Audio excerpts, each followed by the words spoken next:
Hi, this is Nate Madden, Principal Deputy Assistant Secretary at the Department of Homeland Security.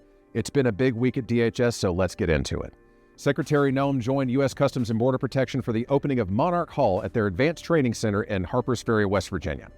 This facility will train new CBP agents to defend the homeland with cutting-edge technology.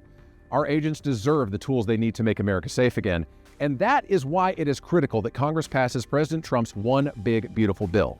Now, this bill will deliver border wall funding, increased detention capacity, and funding to hire additional ICE, CBP, and Border Patrol agents, and give them much-needed bonuses for all their hard work.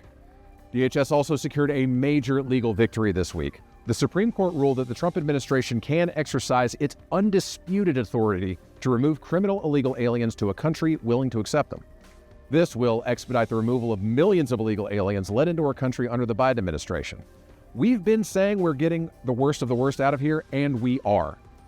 ICE arrested several Iranian nationals illegally in the U.S., including an individual with admitted ties to Hezbollah, a known or suspected terrorist, and an alleged former sniper for the Iranian army. Then it was wheels up as Secretary Noem traveled to Panama, Costa Rica, Honduras, and Guatemala for bilateral meetings with world leaders. In Panama, Secretary Noem met with President Molino and observed a repatriation flight of illegal aliens from Panama and Colombia, and then she met with the crew of the U.S. Coast Guard cutter Escanaba in Panama City. In Costa Rica, Secretary Noem met with President Rodrigo Chavez, visited the Los Lagos detention facility, and signed a joint letter of intent for Costa Rica to become a global entry partner. In Honduras, she met with President Xiomara Castro and discussed key issues and initiatives to increase law enforcement collaboration, including the biometric data sharing partnership.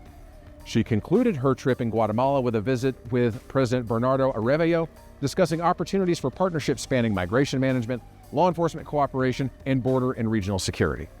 Now that's all for this week. May God bless our heroes, their families, and the United States of America. Thank you.